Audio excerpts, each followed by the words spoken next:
नमस्कार, सुप्रभात। आप देख रहे हैं खबर एचपी और समय हो चला है हिमाचल की 25 बड़ी खबरों को जानने का। तो आइए एक नजर डालते हैं 25 बड़ी खबरों पर फटाफट अंदाज में। इससे पहले यदि आप वीडियो को लाइक नहीं किए तो लाइक कर दीजिए और चैनल को सब्सक्राइब कर लीजिए। हिमाचल में 1200 स्कूल बंद, 15,000 नए शिक्षकों की नियुक्ति का रास्ता साफ। हिमाचल प्रदेश सरकार ने राज्य की शिक्षा तंत्र को मजबूत और प्रभावी बनाने के उद्देश्य से 2.5 वर्षों के दौरान करीब 1200 स्कूलों को बंद कर दिया। इनमें से लगभग 450 स्कूल ऐसे थे जिनमें एक भी छात्र नहीं था, जबकि 750 स्कूलों को लगातार कम छात्र संख्या के चलते मर्ज किया गया। यह जानकारी शिक्षा मंत्री रोहित ठाकुर ने हाल ही में प्रदान की। उन्होंने बताया कि यह निर्णय राज्य के शिक्षा क्षेत्र में व्यापक सुधारों के तहत लिया गया है। हिमाचल में बेरोजगार युवाओं को मिलेंगे 1000 नए रूट परमिट, अग्निहोत्री का ऐलान। हिमाचल में बेरोजगार युवाओं को रोजगार देने के लिए परिवहन विभाग 1000 नए रूट जारी करेगा, जिससे प्रदेश के हजारों युवाओं को रोजगार के अवसर प्रदान होंगे। परिवहन विभाग पिछले 2 साल यानी जब से सरकार बनी है उस समय से अब तक 27,000 रूट परमिट दे चुका है। यह जानकारी रविवार को शिमला में प्रेस वार्ता के दौरान उप मुख्यमंत्री मुकेश अग्निहोत्री ने दी। उन्होंने पत्रकारों से बातचीत में कहा कि 1000 नए रूट दिए जाएंगे। उन्होंने कहा कि 234 रूट का पब्लिक किए गए थे, 181 रूट लोगों ने ले लिए। मैं इसके बाद प्रदेश के भौगोलिक स्थिति को देखते हुए 350 रूट 18 सीटर रूट दिए जाएंगे। मैं इसके अतिरिक्त बड़ी गाड़ियों के लिए 422 रूट देंगे। आज होगी सुक्खू सरकार की कैबिनेट बैठक, लिए जाएंगे कई अहम निर्णय। हिमाचल प्रदेश मंत्रिमंडल की बैठक सोमवार को राज सचिवालय में दोपहर 12 बजे आयोजित की जाएगी। मुख्यमंत्री ठाकुर सुखविंदर सुक्खू की अध्यक्षता में होने वाली कैबिनेट बैठक में कई अहम निर्णय लिए जाएंगे। इसके तहत रिसोर्स मोबिलाइजेशन कमेटी की सिफारिशों पर सरकारी कर्मचारियों की सेवानिवृत्ति आयु सीमा को 58 से बढ़ाकर 59 वर्ष करने पर भी निर्णय हो सकता है। इस संबंध में वित्त विभाग अपनी प्रस्तुति दे चुका है। माना जा रहा है कि सरकार कर्मचारियों को 1 साल की अतिरिक्त नौकरी करने का विकल्प दे सकती है। इसके तहत जो कर्मचारी कर देता है उसे 58 वर्ष की आयु के बजाय 59 वर्ष होने पर सेवानिवृत्त किए जाएंगे। ऐसा करने से सेवानिवृत्त होने वाले कर्मचारी को इस वित्त वर्ष में पेंशन नहीं देनी पड़ेगी, मैं लीव इनकेसमेंट नहीं देनी पड़ेगी, मैं पेंशन कम्यूटेशन के झमेले से छुटकारा मिलेगा।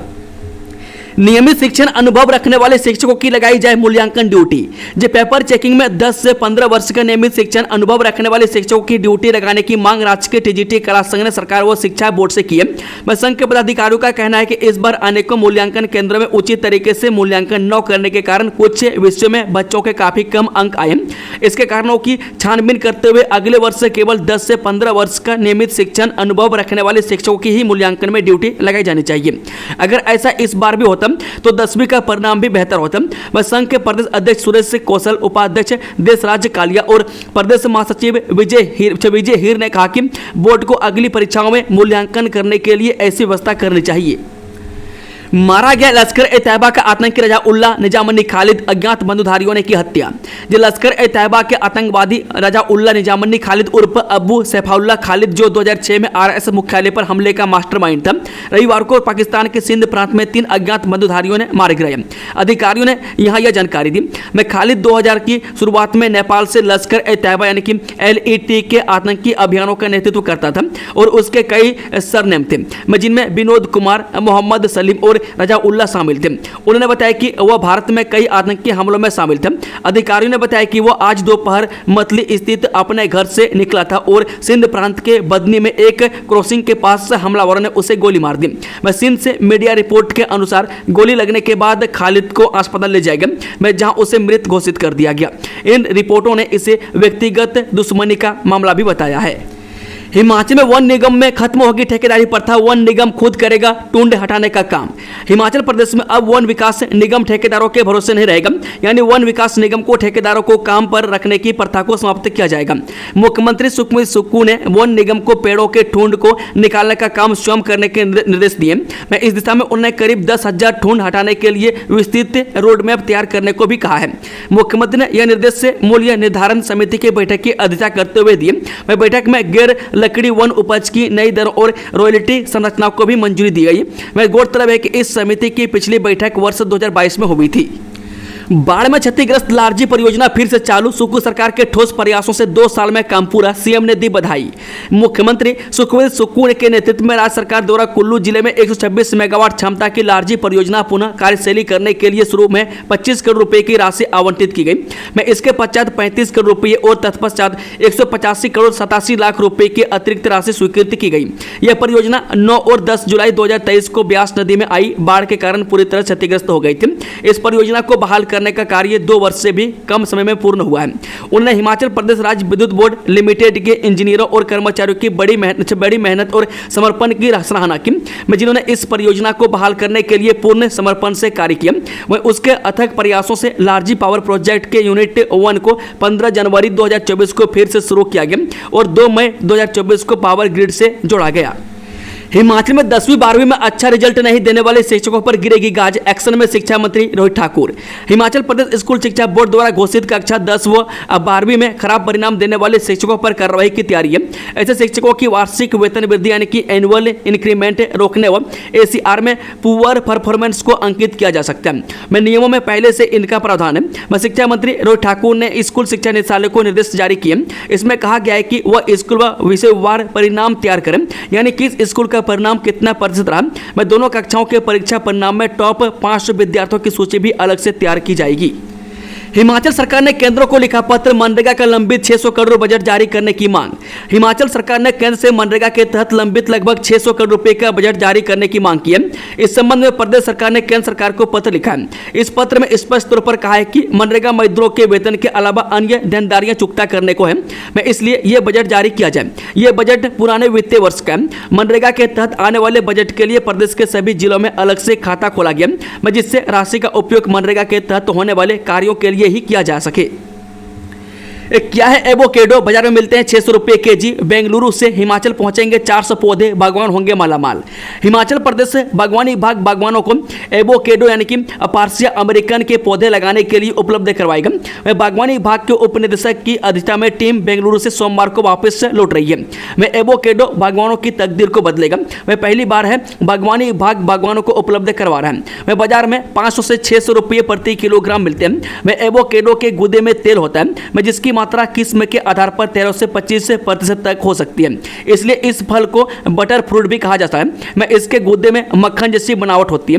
मैं फलों में एवोकेडो सबसे अधिक पौष्टिक होता है। यह फल 100 से 125 रुपये प्रति फल की दर से बाजार में बिकता है। वर्ष 2023 के दौरान डॉक्टर YS परमार बागवानी और वानिकी विश्वविद्यालय महाविद्यालय नेरी हमीरपुर ने उच्च घनत्व बागवानी और राज्य के उष्णकटिबंधीय क्षेत्र में एवोकेडो फल की खेती को बढ़ावा देने के लिए एक परीक्षण किया है, जो सफल रहा है। हैदराबाद में भीषण हादसा, 4 मीनार के पास इमारत में लगी आग, 17 लोगों की मौत, कई घायल। जी हैदराबाद के ऐतिहासिक 4 मीनार के पास गुलजार हाउस की एक बिल्डिंग में रविवार को भीषण आग लगी। आग लगने की इस घटना में 17 लोगों की मौत हो गई। मृतकों में बच्चे और महिला शामिल हैं। वहीं 10 से अधिक लोग घायल हुए। बताया जा रहा है कि आग लगने की यह घटना रविवार सुबह 5:30 बजे के करीब पेश आई है। आग लगने के समय अधिकतर लोग गहरी नींद में थे। आग इमारत के नीचे स्थित व्यावसायिक के हिस्से में मौजूद मोती की दुकान से शुरू हुई और फिर पूरी बिल्डिंग में धुआं फैल गया। धुएं के चलते दम घुटने से कई लोगों की मौत हो गई। आग लगने की सूचना मिलने पर फायर विभाग की ओर से 11 दमकल गाड़ियां घटनास्थल के लिए भेजी गई। घटना को लेकर पीएम मोदी और मुख्यमंत्री रेवंत रेड्डी ने घटना पर शोक जताया। वरिष्ठ अधिकारियों को निर्देश दिया है कि इमारत में फंसे लोगों को बचाने के लिए सभी आवश्यक कदम उठाए जाए। प्रधानमंत्री कार्यालय ने मृतकों के परिवारों को मुआवजा देने की घोषणा की है। पीएम मोदी ने एक्स पर लिखा, हैदराबाद तेलंगाना में आग लगने से लोगों की जान जाने से दुखी हूं। मैं जिन्होंने अपने प्रियजनों को खोया है, मैं उसके प्रति संवेदना, घायल जल्द ठीक हो। उन्होंने यह भी कहा कि प्रधानमंत्री राष्ट्रीय राहत कोष से मृतकों के परिजनों को 2 लाख रुपये और घायलों को 50,000 रुपये दिए जाएंगे।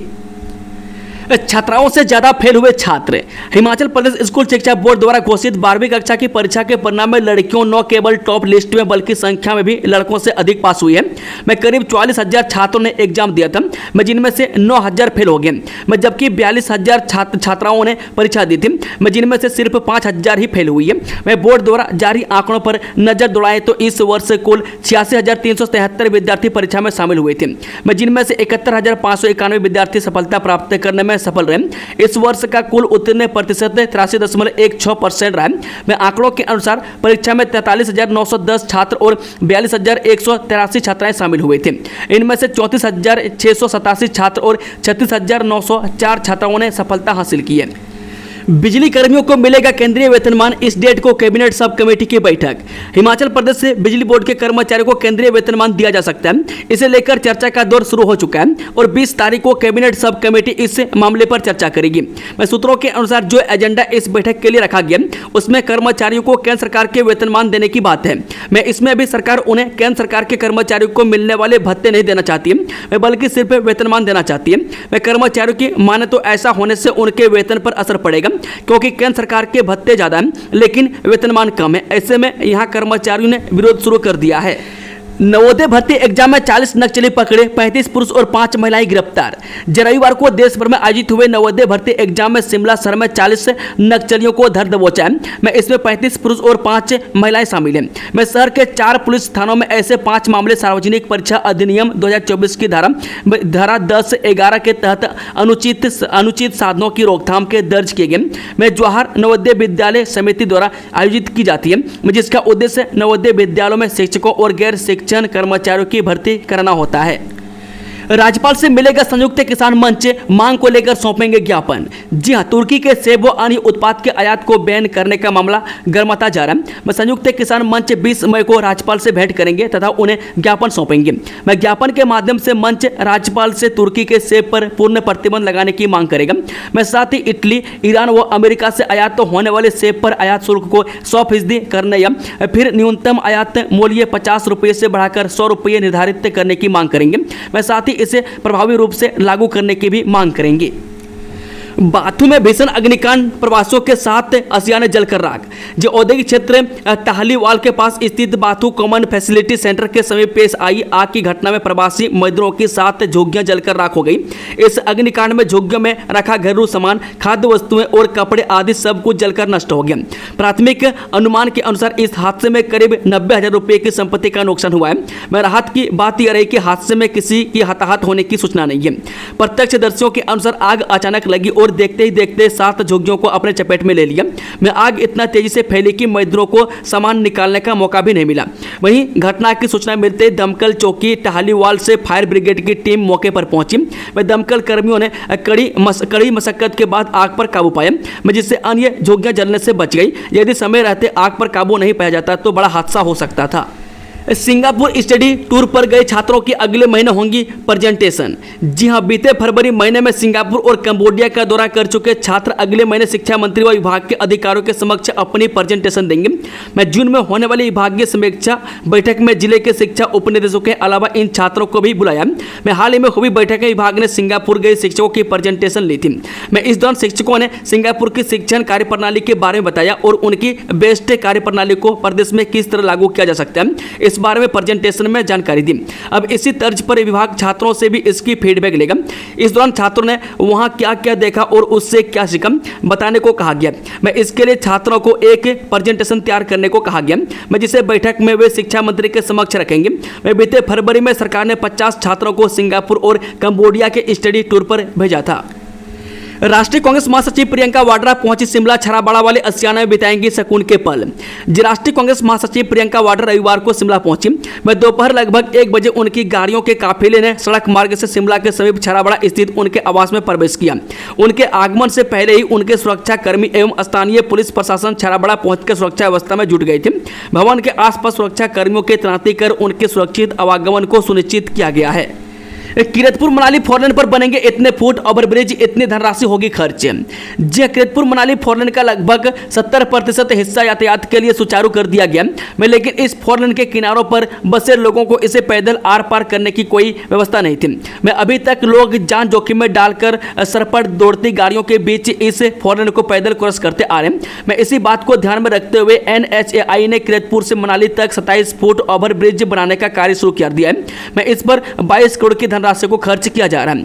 बता दें कि NHAI के प्रोजेक्ट डायरेक्टर वरुण चारी ने बताया कि पहले चरण में कीरतपुर से मनाली तक 18 फुट ओवरब्रिज का निर्माण किया जा रहा है। इस पर 15 करोड़ की धनराशि खर्च की जा रही है। यह काम प्रगति पर है और इसमें से अधिकतर फुट ओवरब्रिज का कार्य अंतिम चरण में भी है। कुछ स्थानों पर बिजली की तारें बाधा बन रही है, जिन्हें हटाने के लिए विद्युत विभाग को लिख दिया गया है। तारे हटते ही इस कार्य को पूरा कर लिया जाएगा। इसके अलावा बिलासपुर जिला में 9 नए फुट ओवरब्रिज ब्रिज बनाने का टेंडर NHAI की तरफ से लगा दिया गया। मैं इसकी लागत 7 करोड़ है। टेंडर अवार्ड होते ही इस कार्य को भी शुरू कर दिया जाएगा। पिता कैंसर से पीड़ित बेटी साइना ने 12वीं में मेरिट टॉप 10 में बनाई जगह। हिमाचल के हमीरपुर जिले में साइना ने स्कूल शिक्षा बोर्ड की 12वीं कक्षा में कला संकाय की मेरिट सूची में 10वां स्थान प्राप्त किया है। वह साइना के पिता कैंसर जैसी गंभीर बीमारी से पीड़ित है। यह सफलता उनके परिवार के लिए मरहम बनकर आई है।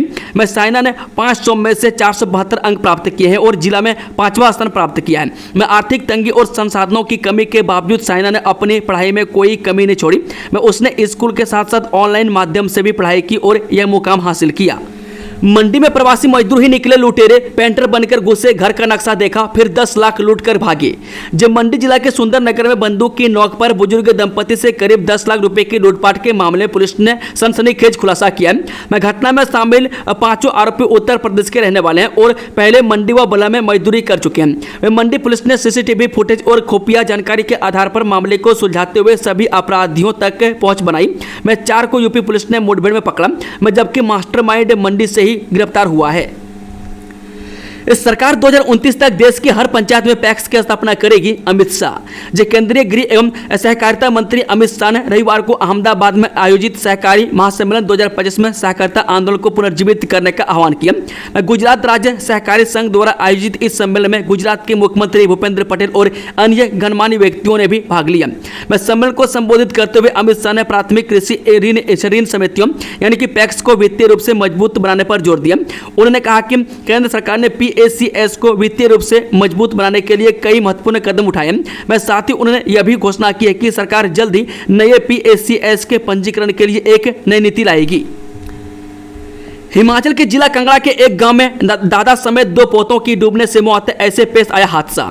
जी हां, उपमंडल धीरा के अंतर्गत आती पंचायत मूड़ी के गांव मेले में रविवार को एक दिल दहला देने वाला मामला सामने आया। यहां दादा समेत 2 पोतों की डूबने से मौत हो गई है। वह प्राप्त जानकारी के अनुसार मेले गांव में प्रकाश चंद निवासी मेले उम्र लगभग 70 वर्ष अपने 2 पोतों जिनकी आयु मात्र 8 वर्ष और 6 वर्ष है, न्यूगल खड्ड में कपड़े धोने के लिए गए और उनके पोते आरुष उम्र 8 वर्ष, तरु उम्र 6 वर्ष उनके साथ चले गए।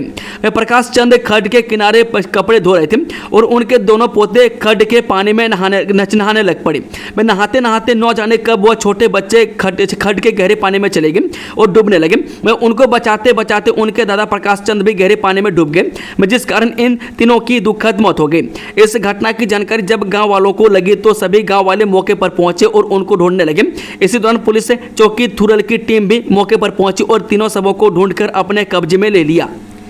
चिट्टा तस्करी में सलाखों के पीछे था बेटा, मां ने गम में तोड़ा दम, पति नशे में बेसुध, जाने पूरी जानकारी।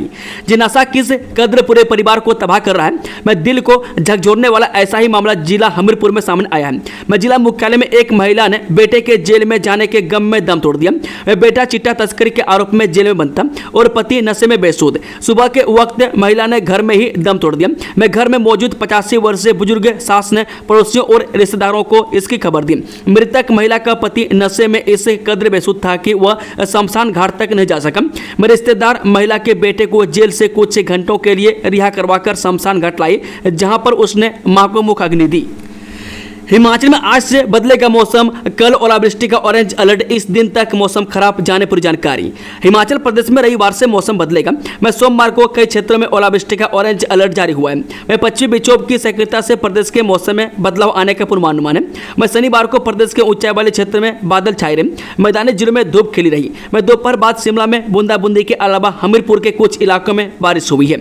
मैं ऊना में अधिकतम तापमान फिर 40 डिग्री सेल्सियस पार हो गया। प्रदेश के 15 स्थानों में अधिकतम तापमान 30 डिग्री से अधिक दर्ज हुआ।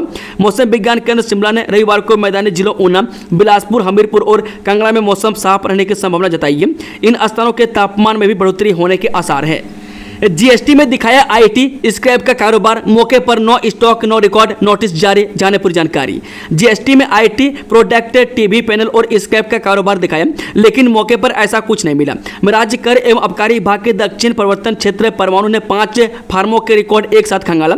इसमें बीते माह में जीएसटी कानून के तहत परवाणु की एक फर्म को 5 करोड़ 90 लाख रुपए की टैक्स चोरी के मामले में नोटिस जारी किया है। आगामी जांच में उक्त फर्म से जुड़ी इन 5 फर्मों को भी बड़ी टैक्स चोरी करने की आशंका के चलते कार्रवाई की गई है। छात्रवृत्ति योजनाओं से 87,000 से अधिक विद्यार्थी हुए लाभान्वित, सरकार की मदद से पूरे कर रहे सपने। राज्य सरकार सामाजिक और आर्थिक रूप से कमजोर बच्चों को गुणात्मक शिक्षा प्रदान करने के लिए प्रतिबद्धता से कार्य कर रही है। पिछले 2.5 वर्षों में सरकार ने छात्रवृत्ति कार्यक्रमों को व्यापक विस्तार दिया है। वह विभिन्न छात्रवृत्ति योजनाओं के माध्यम से 87,000 से अधिक विद्यार्थियों को लगभग 92 करोड़ रुपए की वित्तीय सहायता प्रदान की गई है। ये योजनाएं सामाजिक रूप से कमजोर वर्गों जैसे अनुसूचित जाति, अनुसूचित जनजाति, अन्य पिछड़ा वर्ग और आर्थिक रूप से कमजोर वर्गों के बच्चों के गुणात्मक शिक्षा के सपने को साकार करने में मील का पत्थर साबित हो रही है। चीन से नजदीकी पड़ी भारी, भारत के एक्शन से टूटी बांग्लादेश की कमर, अब इस चीज पर लगा प्रतिबंध। जी हां, भारत ने बांग्लादेश से जमीनी रास्तों से रेडीमेड कपड़ों समेत कुछ सामानों के आयात पर प्रतिबंध बांग्लादेश के साथ संबंधों में समानता बहाल करने के लिए लगाए हैं। सूत्रों ने रविवार को कहा कि भारत के इस फैसले का उद्देश्य द्विपक्षीय व्यापार में निष्पक्षता और समानता सुनिश्चित करना है। गौरतलब है कि भारत ने बांग्लादेश से पूर्वोत्तर क्षेत्र के जमीनी रास्तों से रेडीमेड कपड़ों, प्रसंस्कृत खाद्य पदार्थों जैसे कुछ सामानों के आयात पर शनिवार को प्रतिबंध लगा दिया। मैं केवल नहवा सेवा, नेहरू पोर्ट, नवी मुंबई और कोलकाता समुद्री बंदरगाहों के माध्यम से आयात की अनुमति होगी। विवाहित बेटे आश्रित मुआवजे की पात्र नहीं, जब तक सुप्रीम कोर्ट ने कहा देखभाल करना उनका दायित्व। सुप्रीम कोर्ट ने मोटर वाहन अधिनियम में आश्रित मुआवजा पाने के अधिकार पर अपने एक अहम फैसले में कहा कि विवाहित पुत्री मोटर व्हीकल एक्ट के तहत आश्रित मुआवजा पाने की पात्र नहीं है, मैं जब तक वह यह साबित न कर दे कि वह मरने वाले पर आर्थिक रूप से निर्भर थी। हालांकि कोर्ट ने माना है कि विवाहित बेटी को कानूनी प्रतिनिधि के रूप में विचार किया जा सकता है।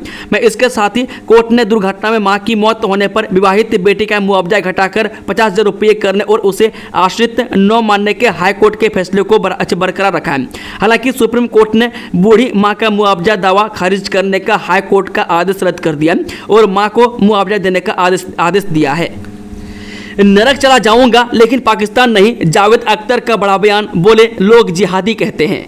जो प्रसिद्ध गीतकार और पटकथा लेखक जावेद अख्तर ने कहा कि यदि कभी ऐसा समय आया जब उन्हें पाकिस्तान और नरक में से किसी एक को चुनना पड़ा तो वह नरक को चुनेंगे। उन्होंने ये बातें शनिवार रात को मुंबई में शिवसेना नेता संजय राउत की पुस्तक के विमोचन के अवसर पर कही। इस कार्यक्रम में जावेद अख्तर ने कहा कि भारत और पाकिस्तान दोनों देशों के कट्टरपंथी आए दिन उन्हें गालियां देते हैं। दोस्तों, खबरों का सिलसिला समाप्त होता है। अगर जानकारी पसंद आई तो वीडियो को लाइक, शेयर, चैनल को सब्सक्राइब जरूर कर लें और कमेंट बॉक्स में कमेंट करके बताएं कि आप न्यूज़ को किस जिले और पंचायत से देख रहे हैं। Thank you, all the best. जय हिंद, जय हिमाचल।